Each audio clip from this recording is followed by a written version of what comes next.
just interesting. I was in the house of a serial killer's brother, and his wife was so sweet. You know, we came into their house, offered us water, blah, blah, blah. So when we left, I just thanked her, and I gave her a hug.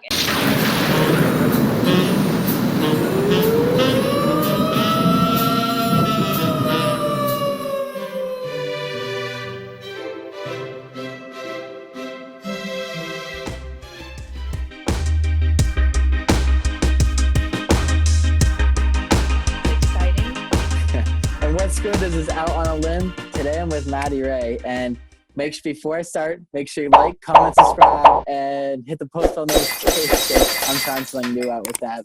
I have to be like all the YouTubers out here who do that cool stuff. But anyway, so and if you wanna see someone on this podcast, make sure you comment, and we'll get that going. But so yes, today I'm with Maddie Ray. Maddie, thanks for joining the episode. Yes, no problem. Happy to be here. So. Just a little quick bio before I have you introduce yourself. So Maddie Ray is a University of Georgia graduate who is currently an investigative reporter in Atlanta for a company called Tanga, and I'll have her explain a little bit more about that. But before we get into it, I do this with all my episodes. What's your song of the day? What are you vibing to? That is so funny. So I read that, and it was like so hard to think about, because I know people say to listen to everything, but really I do. You know, I listen to country, I like classic rock, I really like coffee house music, like Head and Heart and things like that. So really whatever the day brings, I'm listening to. Taylor Swift, I love Taylor Swift. Okay. So what's coffee music? I never really heard that type of, is it just like relaxed, like when you're in a coffee store type of thing? Yeah, kind of. Really acoustic versions of songs. Yeah, so yeah, like Lumineers, I guess, would be considered coffee house music. Okay, I like a lot of acoustic. That stuff is so cool to me. I've definitely seen a couple shows on that. Went to shows with just strictly acoustic, and I loved it. But yeah.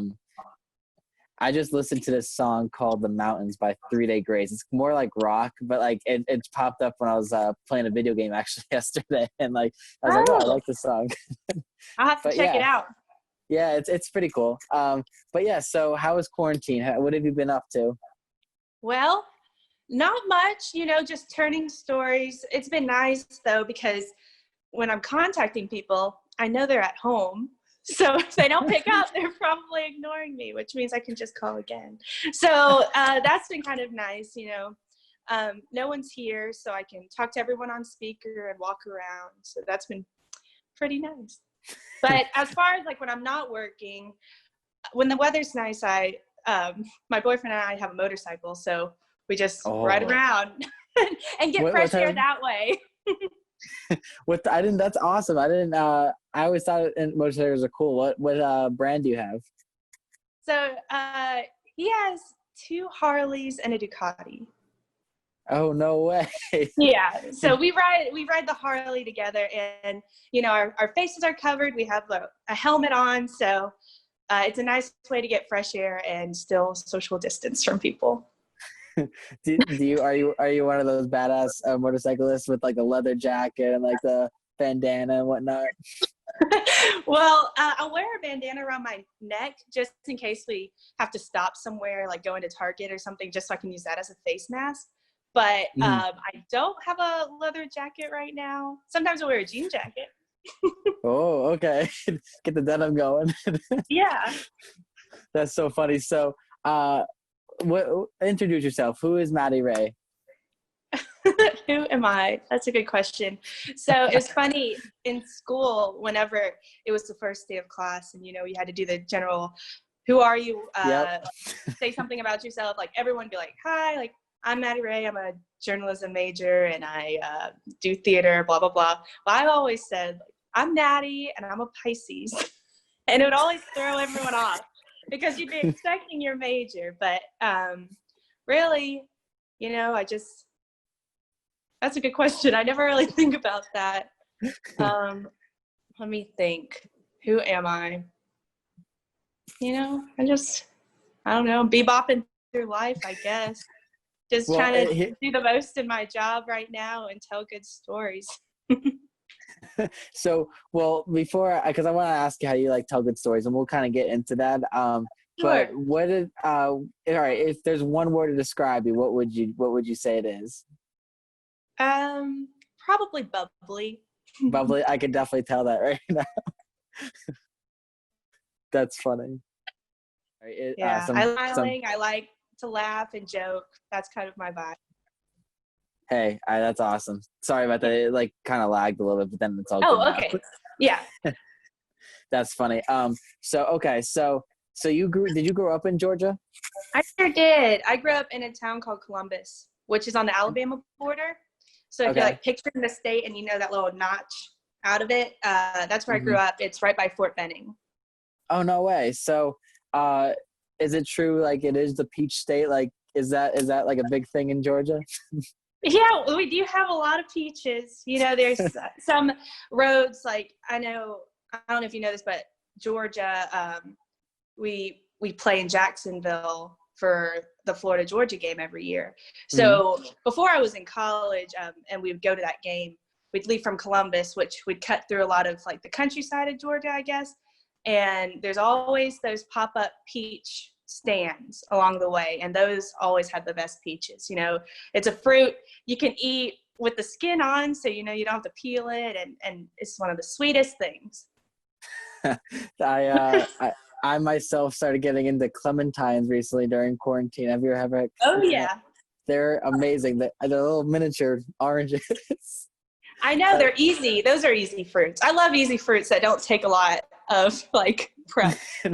Yeah, the only thing that sucks is peeling it, and I always like gash it. I'm like, oh, I wasn't trying to do that. Takes practice, I guess. So, do you want to like when you do you like travel a lot when you're in Georgia, or like do you kind of stay in the state? Well, For it your really job? depends. Oh, for my job, Mm-hmm. it depends. Like, for instance, we did a story around this time last year, which involved my team to like travel to Kentucky because, for instance, it was a prison story, and Kentucky has a lot more lenient laws in regards to entry into prisons and jails. So we sought out that state. But because of the nature of my job and where my content goes, it does give me a little bit of freedom to not stay as local. Of course, like for instance, with this virus, the CDC is in Atlanta, so it's easy to make that contact and stay local, but we're also able to travel. Okay. So I've gone to Florida, you know, my team's gone to Texas and California and pretty much anywhere you can think of. Okay, so before we dive a little deeper, what can you explain like what Tango was? You kind of explained it to me like right before that we started this episode, but like Yeah. kind of explain like what Tango is all about. Yeah, sure. So Tegna, they own a little over 60 local television stations across the country. So I am housed in Atlanta's station, which is WXIA 11 Alive. And so Atticus is the name of my team. So right now there's 3 producers, an executive producer, me and another producer, a reporter, and then a photographer editor. And together we make up Atticus, and we make like docuseries and full-length documentaries. And then whenever there's big breaking news, like, you know, like a mass shooting or something of that nature, we kind of hop around and cover those events, like the Super Bowl. Like, so not all sad stuff. Like, for instance, when the Super Bowl was in Atlanta, we helped and covered that. And our content gets shown on 11 Alive in Atlanta, but then also gets spread out to all of Tegna's stations. So that's kind of my role in creating content for the company. That's pretty cool. And the way I even the way we even started this podcast or got it going is my friend who Christopher Keating. I guess you know him. Yes. Yeah. So yes. Oh my God.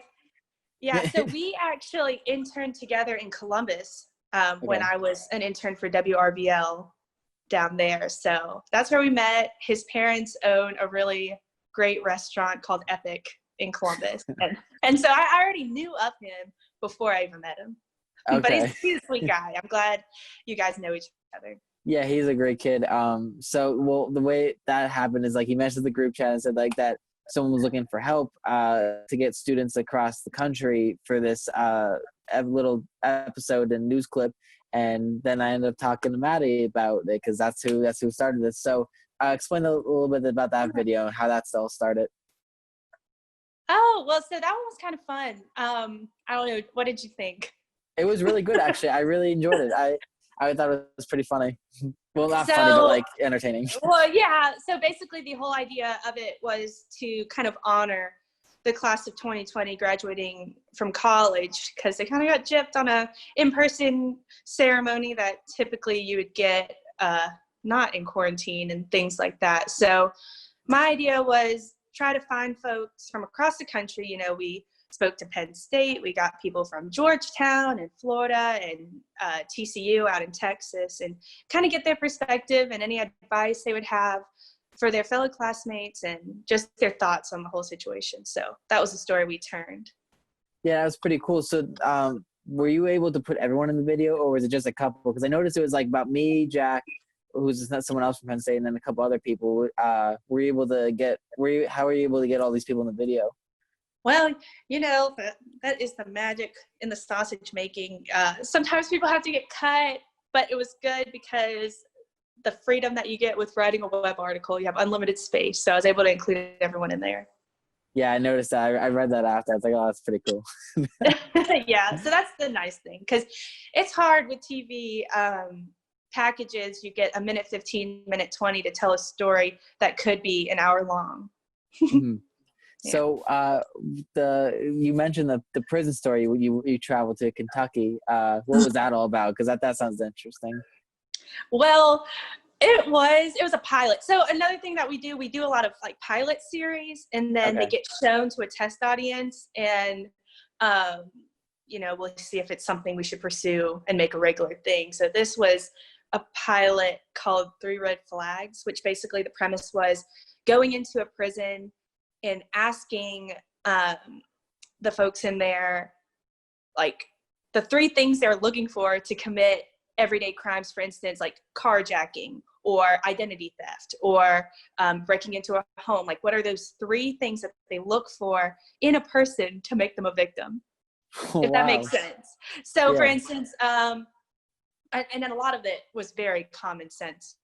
They see that the windows are open and no one's in their house and the TV's on, or their windows cracked in their car, or they leave a bunch of money or a laptop in their front seat of their car, and things like that make you a target victim. So that was did it end up rolling, or did you guys have to cut it? Well, it aired. We haven't done anything with it since, but you know, that's just the news business, because I think right after that, we had to cover an execution in Georgia. And then also that was around the time Dayton and El Paso happened. So we had to jump on that as well. So, you know, that's just the name of the game. Something new every day, which is one of the main reasons I love this job. And I love what we do. Yeah, anything news related is always cool because it's always moving back and forth and it's never like the same thing over and over. Right. You know? You're right. So how did you get involved with investigative reporting? Like the start of college, like did you just say like, I want to get into this, or what happened with that? Well, so I like journalism in general. I probably want to be a journalist right after I decided I couldn't be a princess. So like I was like, that's not in the cards. Maybe I should shift my focus. So I was real young, and I've always wanted to get into journalism, and it probably started when I would travel around with my dad, and we would listen to hockey games on the radio. And I know that sounds odd coming from Georgia, but we have something called the SPHL, which is the Southern Professional Hockey League. It's a semi-professional team called the Cottonmouth, and they folded since then, which is really sad and another story. But basically, when they were on the road, my dad and I would listen to all the hockey games, and I would just be so impressed with the way that these people would commentate on the games and put you in the rink without even being there. And so for early on, I've always wanted to do that, and I've always wanted to cover sports. So going into college, that was my goal. And, you know, I covered a few Georgia football games, and for some reason it just hit me. I guess it was my third or fourth game in. You know, I can't wear red and black. I'm standing on the field away from all my friends, carrying this huge camera on my shoulder, missing every highlight because I'm getting juked out following the guy not carrying the ball. And I just thought to myself, like, man, I don't know about covering sports, but at that point, I was also doing a lot of news coverage as well, like breaking news, local crime in the Athens area. And I had really taken a liking to that. So I fell into that. I decided to go to news instead of doing sports, which has worked out. And as far as investigative journalism, that I had never seen myself going into. But, you know, when you start college and you major in journalism, you don't really know all the jobs that are out there. But there are actually quite a few, and there's so many things that you can do with a degree. So I know, like, obviously I knew what investigative reporting was, but I never saw it for myself until I did my internship at 11 Alive in Atlanta. How many summers ago was it? 2 summers ago now, I suppose. The summer before my senior year into college. Okay. And their program was really great because you got to rotate, like, my focus was like MMJ, multimedia journalist. You know that term? Yep. Yeah. Yeah. Okay. I figured. Some people call it like MSJ, like one-man banding, but it's all the same thing. So that was my focus. And then I got to rotate with the Atticus team during my time there. And oh my gosh, it was just like a match made in heaven. I met these people and I loved them to death. They were working at the time on a story on it's called Mothers Matter. It's a mother mortality story, like the rate of deaths, mothers in childbirth, you know, especially impacting like the African-American community. So during my week there, I was able to work on that story with them, you know, help them log their interviews. And I actually helped them find one of their sources that they used in their piece, I think she was a doctor, but out in Pennsylvania. So they got to travel and interview her. So that was really cool. So I think with that said, I kind of not made my mark in their eyes, but I kind of left a little bit there and then had to come back to school. So that was my first taste of actually doing in-depth work with, you know, data gathering and getting to talk to so many people and having a little bit more time to produce stories as opposed to those day turns that I had been so accustomed to. That's really cool. And I'm glad you brought up the point in the beginning of that with saying like there's so many things to do in journalism. I met someone and when I was on vacation, I was in Maryland. I was just playing mini golf, and she happened to be communications grad from Virginia. She like just graduated from there, and this was like 2 or 3 years ago. And so I was probably a freshman or sophomore. And anyway, so she's telling me she's like people don't understand like how many jobs there is in communications. Like you think of communications, you're like, oh, TV or something, but like there are so many things. Right. Anything we do in life is literally communicating. So that was a really cool point that you brought up. Yeah, no, it's definitely very important. And, you know, it's helped me come back to the school and give talks to classes and things like that. All communication is important. And being able to relate to people and show empathy is such a key in being a human being and just living this life. Yeah, and another good point is to always show respect, in which I feel like you 100%, like you're such a bubbly person. That seems like, because I just met you, like that. I feel like it's always like you make someone feel good, and they'll like they'll help you back type of thing. Absolutely. I mean, I know it's very cheesy, but I mean, your impact you can make on people in this short life we have is important to me. Oh, 100%. That's kind of another reason why I wanted to make this. If it kind of blows up, kind of help a little bit, always make people smile. Yeah, certainly. So you went to Georgia. Can you explain what Georgia's like? Because I mean, Penn State, I kind of only really was there. I'm just curious what Georgia's like. Oh, I love Georgia. So it's in Athens, Georgia, which is probably like an hour and a half east of Atlanta.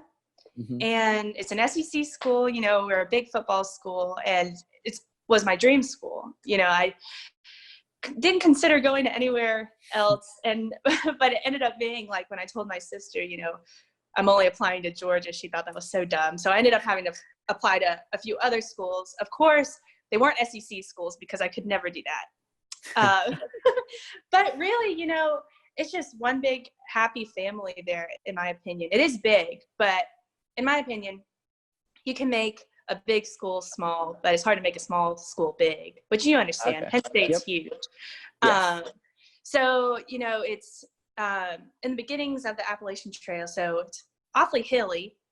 I'm trying to think what makes it's D1 school. You can definitely tell the D1 athletes when you're walking on campus because they tower over you.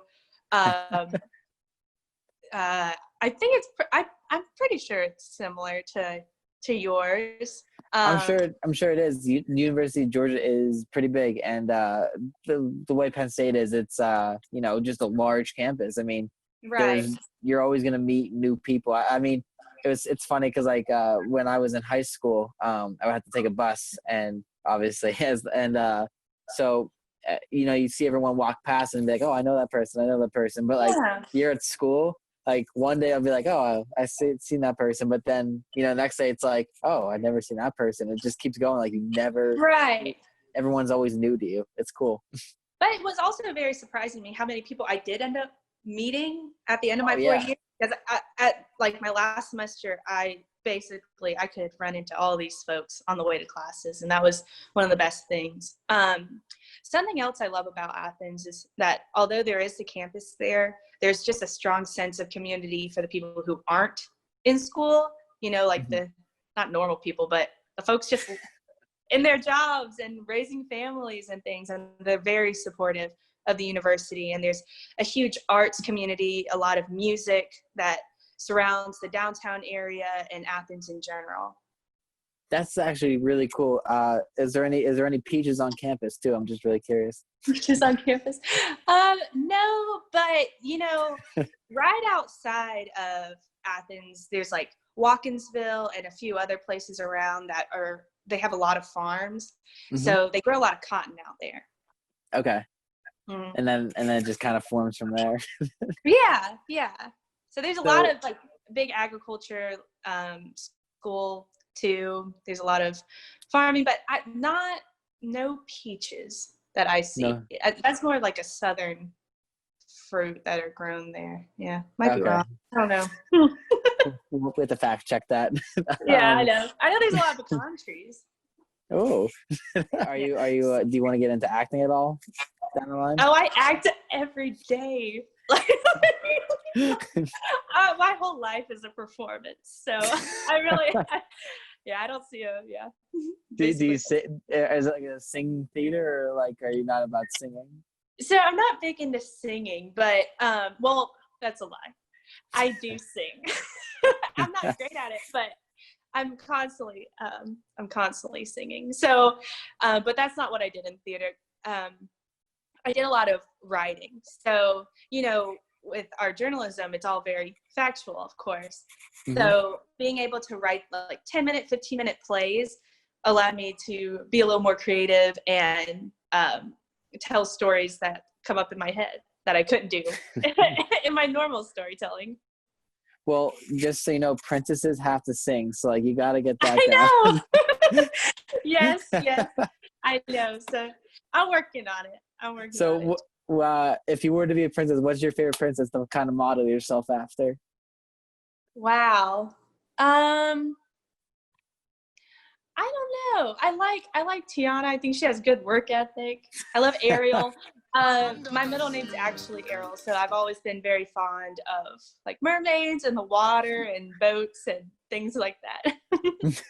So with Georgia, is there like so kind of with Penn State, they're kind of like big into broadcast journalism, like that's one of their top majors at Penn State, and they kind of have like a TV station for students to like kind of get used to everything. Is that does Georgia have that as well? Yes, and that was one of my favorite things about the journalism school in general, because even though you have to like declare your major, so you have to apply to be in the journalism school, right from the get-go, my first semester of my freshman year, I was already in the newsroom helping our newscast that we have. It's called News Source, and we do a 5 o'clock show, and it's like the capstone for the for your degree. Yes. So yeah, okay, so you understand. You do it for a semester long, and each show is like a class, and you work all day to put on a 5 o'clock newscast. So I was in the newsroom, running the prompter, controlling the cameras, doing audio, and then later on, I learned how to direct and push buttons and pull double boxes and things that I could have never imagined learning from a college experience, which really helped out in my internships because I had already known that stuff and could go on and use a TVU by myself at a opening at a Chick-fil-A or something, that they didn't need a reporter on, but I could go and do on my own. So that was really awesome. And then later on, of course, I stuck with News Source, which is our newscast again, and was in the class and got to do all the reporting and producing and weather and sports and all the things. And it was fun. That's really cool. Yeah, with ours, it's called Center County Report. So like we kind of just do the same thing. We have like it's like a weekly thing. So every Friday we'll broadcast live, and there'll be, an anchor and sports and whatnot. So I was always like the reporter. I was always like getting all the stories. I like that. That was kind of cool. Yeah. Oh, me too. And it was the best. And actually we lucked out my class because it was an election year. So we got to do like a 2-hour election coverage show, and I got to anchor it, which was so much fun. I had my laptop, but I had like a PowerPoint that I made with all of the people running and little background tidbits, so I'd be able to ad-lib, and that was one of the biggest challenges I've ever faced in college, but I think it worked out. Yeah. Other than the fact I had to say, oh, sorry, what? No, keep going. Oh, no, I was just going to say, so one of the people running was Brad Rathensperger, which was really hard to say his last name, but luckily there were full screen graphics covering my squinting eyes looking at the teleprompter. So, ad-libbing is really hard, especially on like kind of like live TV almost. Like how did you find to like get better with that? Because that's pretty interesting. I don't know if I'm good at it, and I've only done it such few times that I don't know if I could speak on it very well. But I believe it's just practice and being confident in yourself and really knowing your stuff. Okay, that makes sense. So was finding a job hard for you then after college, or did you like have a job lined up during school? Well, so I'm very blessed, and I don't take it for granted any day of the week. Like every night and every day I wake up, I'm like, oh goodness, I can't believe I'm here right now, because it was actually around October of my senior year that my boss now called me and offered me this position with Atticus, because I had worked with them over the summer on my internship. And so I actually got to start in January while I was still in school. So I commuted to Atlanta 3 times a week working with them. So that's really cool. Yeah, I know. I was very blessed, and I'm still very blessed. I can't believe it. Yeah, because right now, especially during quarantine, job hunting is so hard. Like it's almost irrelevant, to be honest with you. And like you kind of cover that in your video, and I'll put the link in the bottom to watch that as well. Cool, thanks. but yeah, so with Tanga then, like how did you kind of get involved with like going with them then and kind of getting into that role? The team that I'm on is a part of Tegna. Like that is one of their pilots that they started, but ours has maintained throughout the years. They try to put these like groups of people in different stations that are kind of removed from the newsroom that could create content longer form and things like that. So out of those groups, Atticus is one that survived. And so your question is, how did I get involved with that? So I guess it just like kind of happened naturally since they are one and the same. Okay. But then of course, like showing up, I will say this, showing up to work in January was an interesting transition, being an employee versus an intern. I think it took some folks a little while to kind of see me in that role. Hopefully they do now, who knows? But so that's like a little tough. If you're working at the station that you interned at immediately, it is a little bit of an adjustment, but it has been made. Adjustments have been made. So what is one of the top stories you did so far with investigative reporting, and what in your opinion, what was your top story? Well, one of my favorite stories is the Casanova Killer, which was a full-length documentary on a serial killer from 1974. His name is Paul John Knowles, and he did a cross-country spree during the summer of 74, and he didn't just stay in Georgia too, which was very interesting. You know, like he was in California, Florida, Alabama, Connecticut even, and he crisscrossed the country killing people. So it was very, and I don't think it's funny. I'm just no, I understand. His story is interesting to me because he's not a well-known serial killer, and part of the reason is he's before Bundy, and he confessed to killing more people than Ted Bundy, but the notoriety never came because it was the same year as Watergate. So a lot of the coverage and reporting went towards covering that, and his killing spree kind of fell to the wayside.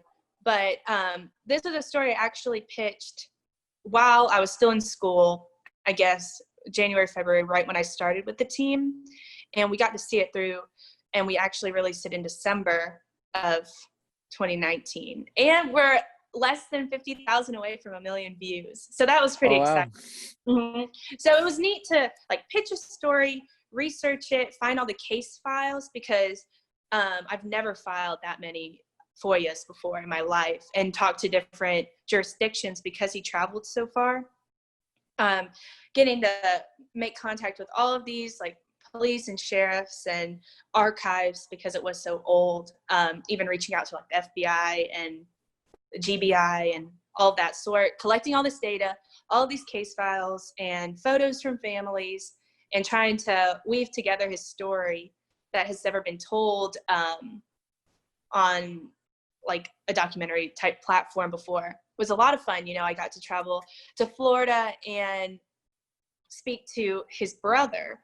Wow. So I know. And it was so weird. I mean, not weird. It was just interesting. I was in the house of a serial killer's brother, and his wife was so sweet. You know, we came into their house, offered us water, blah, blah, blah. So when we left, I just thanked her, and I gave her a hug, and I went to go shake his hand, and he actually pulled me in for a hug. And that was just such a surreal moment for me. Just thinking about this job and where it could lead you, you know? Oh my gosh, that's insane. So like, whatever happened to him? Did he like end up getting like death row, or what happened to him? Well, there's kind of some mystery behind his death. So right before he was captured, he had kidnapped a Florida State patrolman and executed him in the woods along with another man from Delaware. So when he was finally, they set up a roadblock, he crashed his car, they found him. And when a GBI agent and another law enforcement person were taking him around to his crime scene to try to get like any weapons or find bodies and things like that, they said that he was trying to reach for the gun of the man driving. So the GBI agent shot him and killed him. So there's kind of, you know, the mystery is it trying to get revenge for him killing an officer, or did he actually try to steal a gun when his hands were handcuffs and shackles and things of that? So who knows how? Like, what did the brothers think? Well, the brother thought that they took him out and killed him. And I did he have like does he miss his brother? Or is he like dead to him? Do you remember? Did you ask him that? Well, obviously it tore his family apart. Yeah. And when I asked him if, like, you know, that final question that we ask, is there anything that I left off? Is there anything else you'd like to say? And he just like looked so candidly in the camera, and he just said, "I'm sorry." to all the families that my brother killed. Yeah, like, so that was something. So like, I guess he's kind of like dead to him. Like he didn't even care about it, and like he was over him. Well, they're very, very close. You know, wow. in the interview, he even called him Bubba. Like that's how you would describe him. Like not his, like you wouldn't call him by his real name, just call him Bubba. So did you get like chills with all that going on? Yeah, for sure. Yeah, and then I mean, just like interviewing the victims' families, which are never easy, but part of this, he had 14 confirmed kills, but left behind these tapes confessing that he killed 30 people. So there's a lot of the opportunity to close cold cases with this story, not just, you know, glorifying a serial killer for no reason, telling their story when they shouldn't have their story told. There's a chance to bring closure to some of these chapters. And so part of the way that we crisscrossed him and pointed him in different locations during the summer was through his credit card receipts. So he would steal his victims' credit cards and put on their clothes and kind of become that person. And I know, run up their credit cards. And so when I released that, after our story was released, I reached out to some of the law enforcement in those areas where he made purchases to see if they had any cold cases from that time period. And a few people did get back to me looking into those cases to see if they can connect him with Paul John Knowles, which has been very interesting. And then, of course, one of his victims, it was in 2011, it was a little girl. She was 13 or 14 years old. She was finally her body was able to be shipped back to her family. And that's like, I don't know, so many years since 2011. Damn. So that was cool. So I will say that's probably my favorite story. Yeah, I'm sure that's like super interesting. Like it's not every day you get to interview a serial killer's family type of thing. That's actually kind of crazy. Like I guess because like I've actually it's kind of crazy you mentioned that because the past 2 days I kind of like saw something on YouTube about like some, you know, a cold case or something, and like and then they started like watching all these mystery videos, and like it always gets me to, you know, wonder like, you know, how they find these stories and like what happens actually, and like what the aftermath was, like what's like the real answer behind all this, and like that's so interesting, you know. Right. Yeah. And my thing is just like trying to understand their, I don't know, thinking in a way, which was pretty interesting. So with these tapes that he recorded, they're allegedly destroyed. You know, there was a flood in the courthouse they're stored in Macon, Georgia. But there were these other tapes we were able to recover from his lawyer, who we also got to interview. And he was an interesting character himself. And these tapes were the serial killer speaking to a court-appointed psychologist about like his family and the reasons he did things. And of course, these tapes, they're so old, they're kind of hard to understand, but hearing his voice was very interesting. Was the lawyer still saying he's innocent, or did he know he was guilty from the start? Well, he spoke very much like a lawyer speak, you know, very proper, only told the facts, and like this happened like chronologically.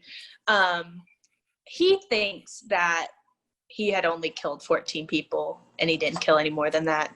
So, but he does know, because I mean, he confessed to the lawyer. So I wonder, I mean, that's been out since, you know, only a couple months now. Like maybe this thing could be potentially huge, and like it takes one person to look at it and then start sharing it, and like this thing could escalate to a big I know. Showing. That's the thing, you know, one can only hope. Well, I'm going to put it in my description as well, like after, like, so, because I'm actually interested in that. Like, where could people even, like, watch that?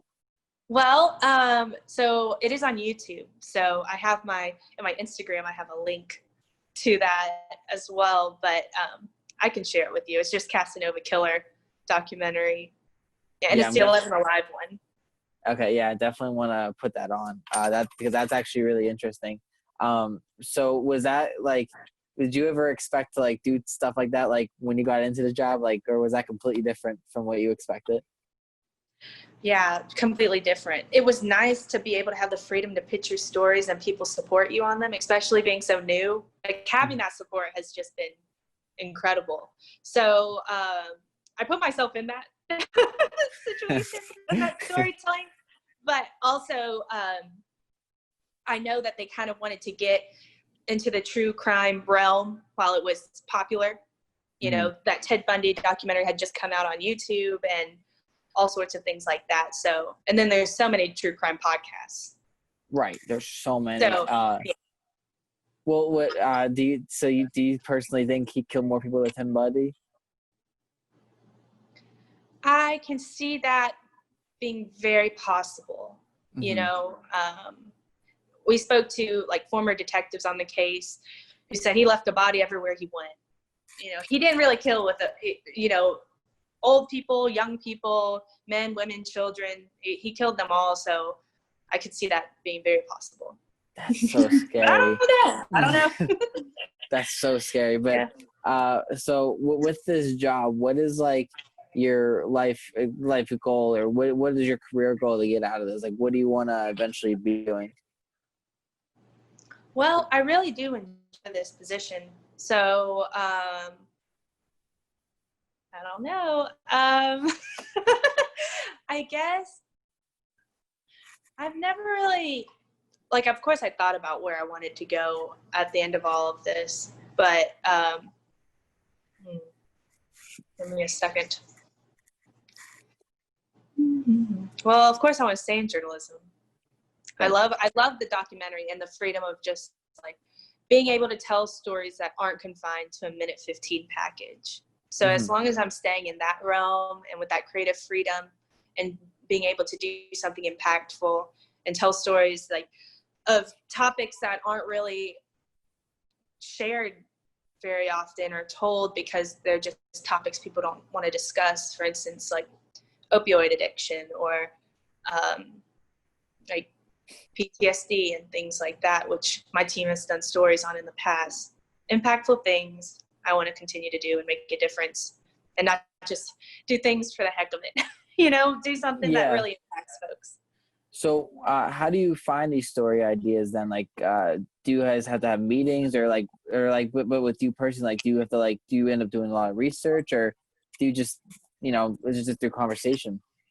Well, it really depends. You know, I do a lot of research and finding little topics and niches and avenues we can go down. But then sometimes, we have our higher ups in Tegna who want to see a story done, and we'll have to do those.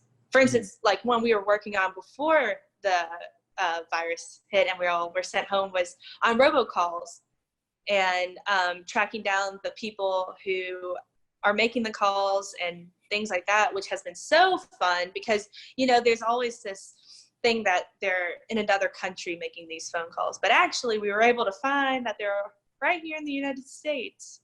And it's so easy, the FTC, the FCC, even the DOJ slaps them a fine or give them a penalty, but then they just change their LLC name and then go on, continue robocalling.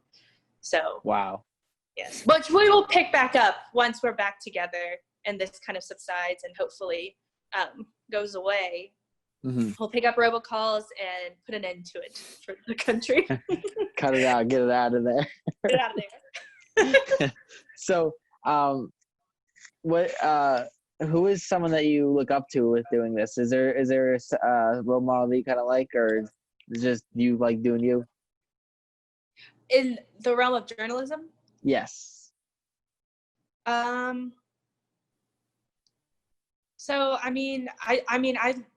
watch and I listen to pretty much anybody, and I like to take different ideas and different ways folks tell their stories and incorporate different shots, like different ways of shooting interviews and getting people's message across. So not really one person in particular. And of course, like I know this, low back. There you go. I know this might seem like a suck up or something, but I do look up to my boss a lot. She's been such a great mentor to me.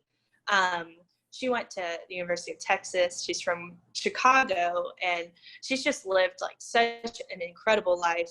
She's an executive producer for 11 Alive, and for Atticus, but she wears so many hats in the station, and is like helping with our investigative unit now, will help with election coverage, does all the data and all sorts of things. And just being able to morph in this job and pivot and fill the needs and help people when they need it, like that is such an important skill, and she has cracked that, and that is someone I try to learn from.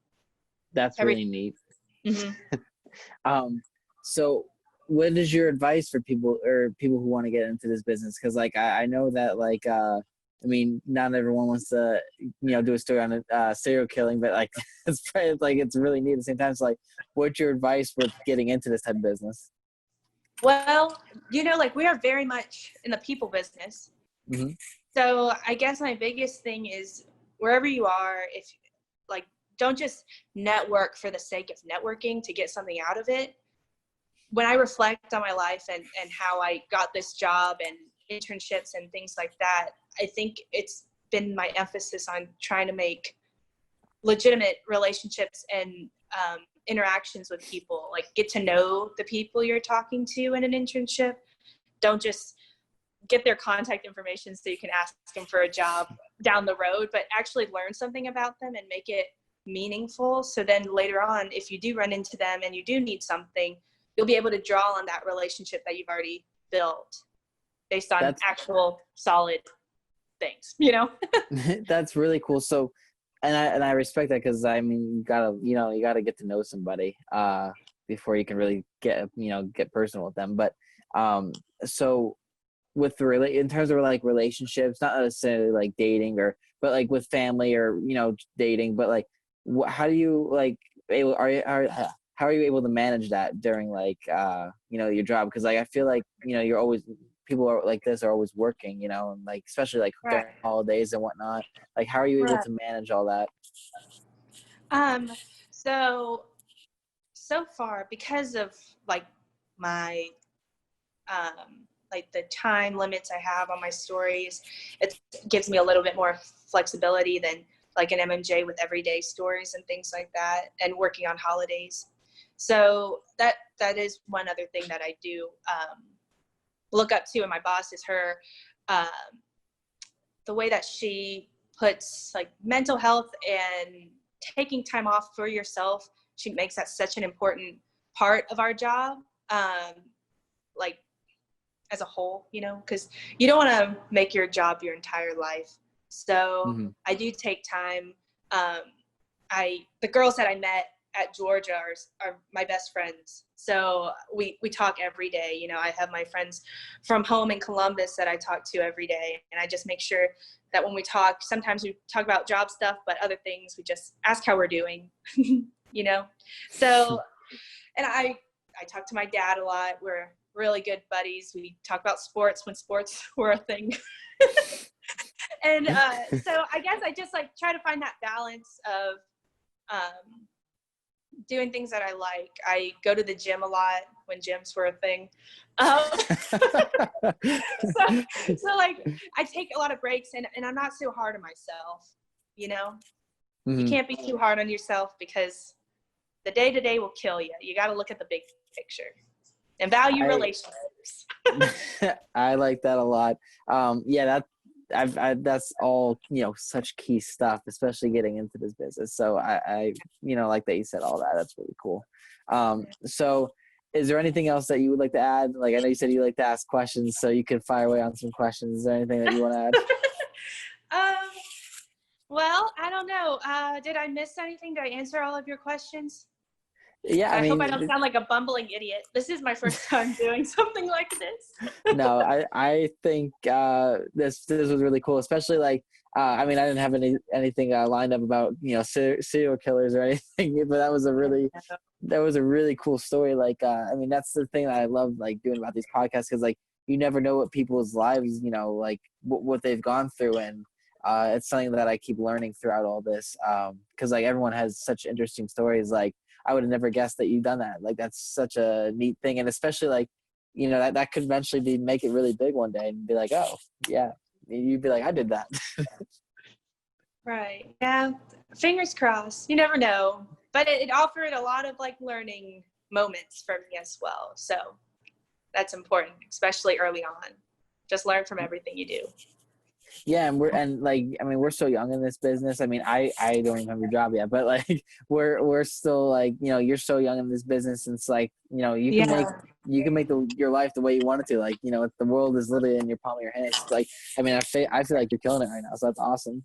Well, thank you. And this industry is changing all the time. There may not be like local news stations down the road. So you just got to be able to morph into it. And that's part of the thrill, you know? Yeah, it's all about adapting and overcoming. And one more question I just thought of. What are your favorite sports teams? Because I know that you said you and your dad are close with that. So like, what are your favorite sports teams? Oh, well, you know, I am a homer. I am a big Georgia sports fan. So as much disappointment comes with that, being a Falcons fan or a Braves fan, of course, the Bulldogs. I love hockey in Columbus.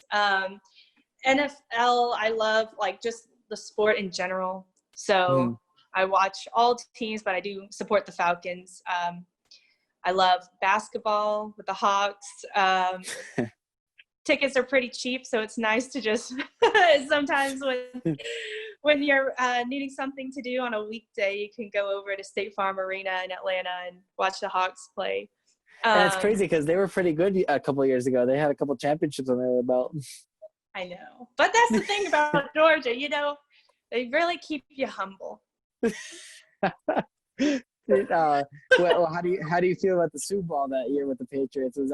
Was that a big no-no? Well, it's too soon to talk about it, but since you asked, I remember it was my sophomore year, so I was living in the Tri-Delt house because I was a Tri-Delt at Georgia. And all the girls were watching it downstairs. I had a huge exam the next day. And of course I watched till halftime. I was like, okay, perfect. I have some security, which rookie mistake, thinking there's something secure in Georgia sports. Never a thing. And I was like, I'll just go to bed. And I woke up to these push alerts on my phone. And I was like, this has got to be a big joke. Oh, it was horrible. But it's all right. It happens. I don't know if this gives you any clearance, but this team beat them a year later. So I know. I have a really good friend who's a huge Eagles fan. She graduated with me in journalism, and that was her year. And I was happy to see her joy. So, where can people follow you? Like I said, I'll put the links in the description. But where would you want people to follow you? Well, so I'm somewhat active on Instagram. I was much more when we weren't quarantining, so I'll get back on it. So it's at Maddie Ray 11 on Instagram. Yeah, and I post my stories on my Instagram story often, and then that's where you find me. All right, I'll definitely put that in the description. But yeah, so. I definitely this is really cool, and like if you have any other cool stories, like I would love to have you back on. That'd be so nice, so sweet. Oh, well, hopefully robocalls has a nice ending to it, and then we can talk about that because that's gonna be really cool. I'm very excited for it. I would definitely be really interested in seeing how that ends up. Yes, thank you, and keep me updated as well. We'll get you a job. Don't worry, there are plenty out there. Yeah, well, there's hopefully a job that I can do. I was thinking about doing this eventually down the line. So I worked with Penn State sports. I worked with ESPN throughout all the home games. So I was thinking maybe I could line up a job with them, not necessarily on TV first, but like if I can travel, a little bit and work with them and maybe see if I can work my way up. That might be a move. Yeah. Well, you got to set your bar high, so then you can jump over. Always got to be high. You got. I have a vision board. I don't know if you've ever heard of these things, but I made one. Huge, big fan of these, and one of my quotes is actually over there. That's why I'm pointing. But what it says: set a goal so big that if you achieve it, it will blow your mind. And that's one of my favorite things because I would love to do that. Absolutely. Yeah. Did you? I'm sorry. Did you play any sports when you grew up? Were you in the Oh sports? yeah. So I played a handful of sports. I played golf and tennis, volleyball. I played basketball in middle school, but they didn't let me play in high school, which is okay. It's fine. It's fine. I don't care. Yeah. So those are the sports I play. I do like the gym a lot. So now I do that, and I love staying active, I guess. Is the dog in your shirt any meaning, or is it just a random dog? Oh, well, it has a lot of meaning to me. I'm wearing a shirt with a Boston Terrier on it.